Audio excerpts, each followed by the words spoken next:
Hello dear friends, as a continuation of our previous pineal gland, third eye activation and herbal applications for spiritual development video, I would like to do a few simple exercises with you. Do these exercises during the day when you have finished all your work and are at your most calm and relaxed, after consuming any of the herbal teas mentioned in the previous conversation, especially in a dark or quiet environment illuminated by candlelight. It will also be useful to incense your environment with the incense of the tea you consumed before doing these exercises, or with your favorite scent.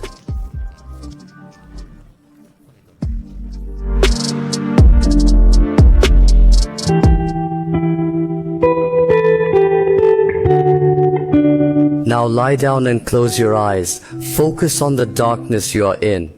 Do you see objects, symbols appearing? These can be anything, but I don't mean images that emerge from your memory. Can you see a vortex, colored or colorless, mostly gray, approaching you from a distance, or a helizonic, labyrinth-like image, or sometimes spinning circles, or geometric shapes, each angular like a house of cards, or small dots like stars moving in the darkness, disproportionate, shapeless lightning, thunder like beams of light. Don't make a mental effort to see. Let these images emerge spontaneously. Just watch this darkness in front of your closed eyes for a few minutes. Now, with your eyes closed again, try to go back as far as you can in your memory, and remember something that you remember from earlier at this point. It doesn't matter what emotions you will experience while doing this exercise, anxiety, sadness, or happiness, whatever your mood and emotions are right now. Face your earliest memory.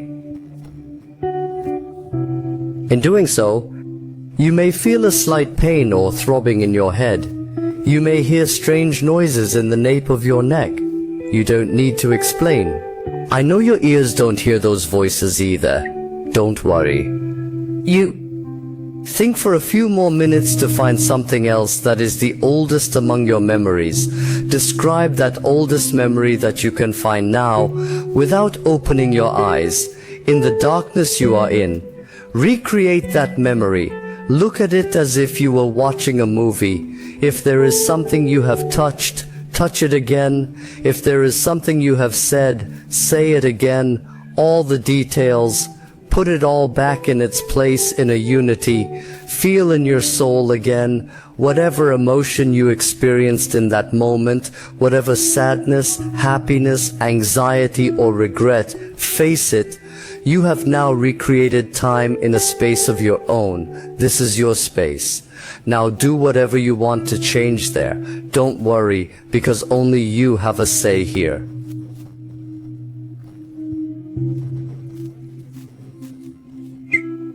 Paint the sky yellow if you want. Paint the trees red if you want. Make them fly in the air if you want. Don't call them trees if you don't want to. Give them another name. Reshape the first dog, cat, bird, whatever it is you ever had.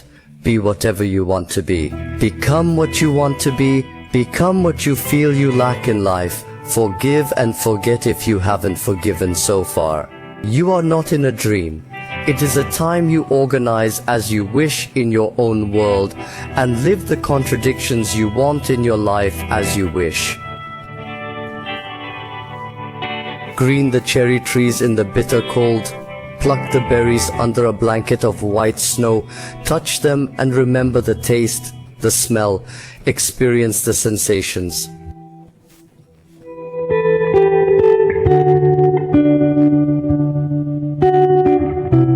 Now, let's conclude this stage of our conversation with another exercise. With your eyes closed, I want you to press lightly on your eyelids with your fingertips. Press as hard as you can without hurting your eyes and stay still. Now you are watching all the signal flow, the electrical connections, and the images of the flow of information flowing towards the cells that ensure the continuity of your life. In a way, the visualized reflections of the entire main working system of your brain.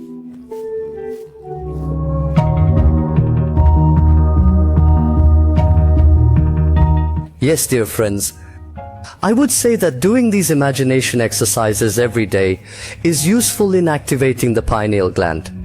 In a way, the variety of symbols or images that you perceive out of control in the first of these exercises and the limitlessness of your imagination in the second exercise is a sign of how your pineal gland is doing. You will accept all the contradictions there. The moment you think, what nonsense am I talking about? You're not again conditioning your mind and brain to the conditions of this world. Let me remind you once again that the dimensions beyond physics have no rules of logic. Everything that seems illogical to us in this world is possible there.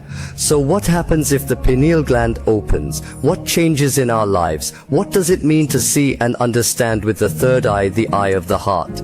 The navigation and perception of a person with an open third eye varies according to the capacity they have and the gems they carry in their soul. While the third eye's navigation and perception is the same as other people's up to a certain point, after a certain point, this navigation and perception becomes personalized. In other words, personal characteristics are revealed. A person with an open third eye can experience spiritual dimensional experiences that we call traveling to the Azra. The main factor that makes us different from most of those who have this experience is that our dimensional journeys are necessarily realized with a flow of information. Yes, what is really important is that rather than wandering like a tourist in the ethereal dimensions, a flow of information is provided to us from those dimensions, and it enables the formation of a new awareness. This is the point we really care about. People with an open third eye can be exposed to this flow of information in their daily lives. This usually happens through intuition and inspiration. It manifests itself more as an inner calling. These inspirations and intuitions can manifest in any subject and are also personalized. Sometimes people with an open third eye can access the healing of an event, perhaps a disease, without experiencing such inspirations or intuitions accompanied by very strange cases.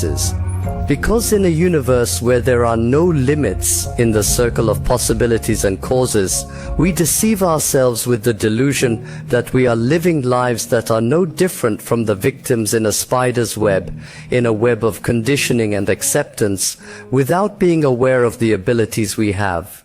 Unaware of how the healing in our brain and thought activates quantum mechanics, and how these mechanics choose the most appropriate one for us among infinite possibilities and integrate it into our lives, we are being consumed one by one. Now, the methods you apply for a leap into the quantum fields of healing possibilities, inspirations, or thought energy may be different. But for me, the most efficient method that triggers all these abilities, possibilities, and inspirations is habitual tahajjud prayers as well as sunnah and obligatory prayers, and reading as many surahs of Fatiha as we can in addition to the Fatiha we recite in our daily prayers. The opening of the third eye is not limited to changing our personalities, our intentions, our lives, and our channels of thought, and receiving unorthodox inspirations and information. More precisely, for those who have succeeded in developing their initiation, the course and interest of the third eye will be directed towards other points. Their perception and comprehension will open up to other higher dimensions that the earthly senses cannot perceive. Without dreaming, the experiencer will begin to experience mystical realities, extraordinary oddities in completely different places. To experience these extraordinary visions and experiences is realized through a higher point of our ego, where the mind is no longer limited. There is only mind there. We call this special region where the pure mind is focused and activated, outside of delusions and delusions, what we call the pineal gland. The pineal gland is a region where one's senses are transported to other dimensions beyond the physical, and every image or experience that emerges from there is more realistic than any experience we have had in the past. People are always preoccupied with the idea that they want a healthy, comfortable life, to be rich, to have a new career or a new relationship. This is where the real delusion and failure begins. But the real reality underlying all these preoccupations is who you are going to be.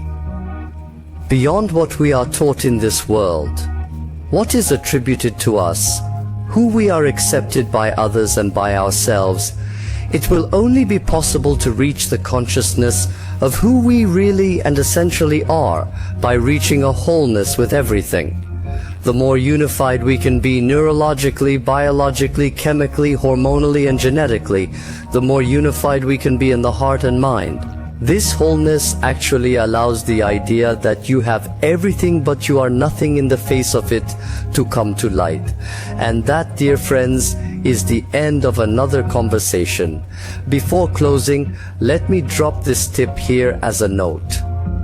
Powerlessness, doubt, wonder, let's give it a try, let's see what we lose, are the biggest curtain, especially in front of your spiritual ascension. First, believe unconditionally. Believe because the possibilities are infinite and far beyond what you visualize in your mind. Now, God bless all of you who are listening to this conversation. Until we meet again in a new conversation, be safe with Allah and stay in good health.